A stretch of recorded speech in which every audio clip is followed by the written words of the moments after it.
Central place in British culture could be increasingly under threat, with church attendance numbers in severe decline. Meanwhile, the nation's second largest religion, Islam, is growing faster than ever, with some studies suggesting it could eventually become the dominant faith. RT's Polly Boyko has the story.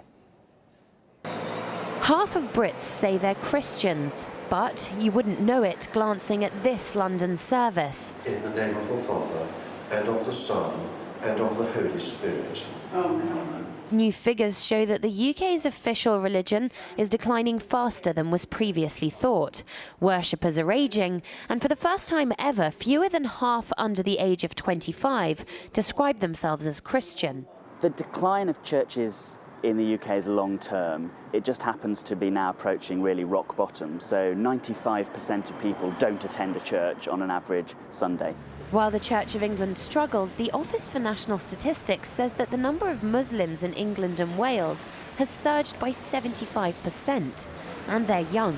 Half of British Muslims are under the age of 25. I'm looking at the swathes of men in the hall down below. What is it that draws them here? That's the big question. Motivation theory is very, very different for different people. Islam's family values are very well bonded, and families really try to nurture young people in the fold of Islam.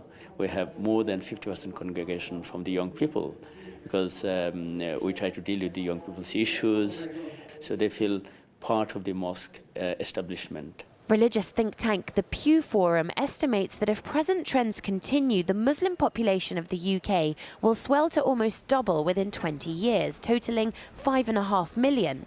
According to these figures, it means that by 2030, Britain will have more Muslims than Kuwait. It's projects such as this community-based Muslim radio station that could provide the clue as to why the religion is flourishing in the UK.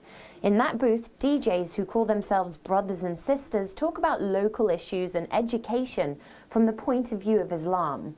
Inspire started out as a special transmission during the holy month of Ramadan. It became so popular that it was established as a permanent radio station. It's actually a lot of pressure on the husband, don't you think? It comes from the Islamic ethos that we won't do anything which is deemed non-Islamic on air. Hence, the music element, one may question about the fact of the music that we play on the radio station. We won't have your mainstream music playing on there because majority of it isn't deemed Islamic. We wouldn't advertise anything un-Islamic in the sense that we wouldn't have any adverts for alcohol. We won't have any adverts for, say, for example, gambling, all those kind of things. According to academics, it's the obedience that Islam demands from its followers that's made it more appealing to worshippers and converts from other religions. Islam says no. This is no and full stop, and people find a sense of direction in it because their religion of origin has lost that, not because that it didn't have it in the first instance.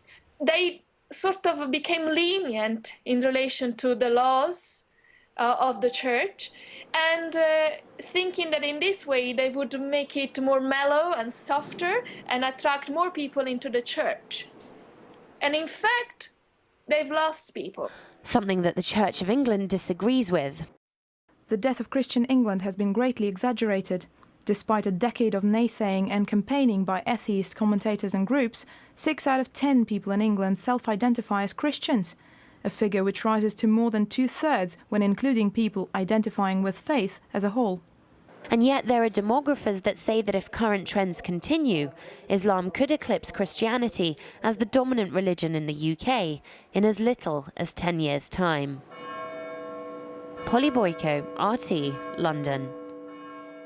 Let's get some more reaction to this now from Peter Norris, a communications manager at the lobby group Christian Concern. Thanks for joining us here on RT today. So is Christianity in decline in Britain? Oh, well, it's a more complex picture than the 2011 census data paint. Those figures do show that the church needs to wake up a bit and recover some of the confidence that it's lost in the good news of Christianity. It's called good news for a reason. Jesus welcomes all people who turn from sin and turn to him, whether they're men or women, rich or poor, immigrant or non-immigrant. So the church does need to recover some of its confidence in that message. Are enough people hearing that message, though, that you want them to hear? Because what are the biggest challenges? Does it need to modernise?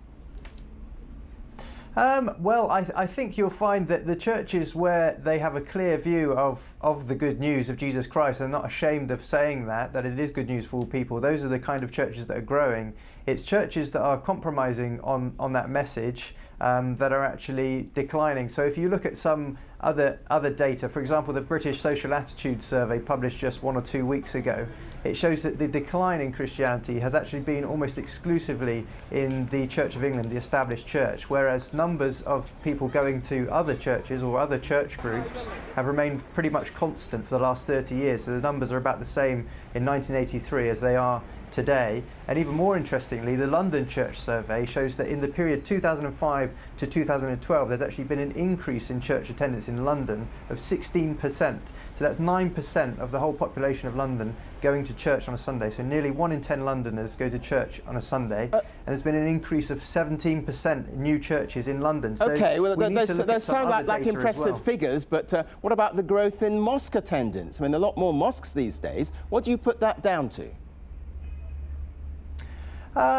Well, obviously, the birth rate amongst Muslims is significantly higher, I believe, and so those children are being brought up going to mosque and calling themselves Muslims. I think your report pointed out that there are many younger Muslims as well. But as I said earlier, I think there's been a loss of confidence in the church about its own message about Jesus Christ being good news for all people. And what about the growth of Islam then? Could there be a conflict in terms of Christianity in the future or not? Well, I think it's of concern depending on what happens. So if Sharia law is going to be enacted, which I believe it is in some parts of the country, then that clashes with British law. So British law, and in most Western democracies there's one law for all, but in Sharia there are 3 fundamental inequalities, one of which is between men and women, one is between slave and free, and the other is between Muslim and non-Muslim.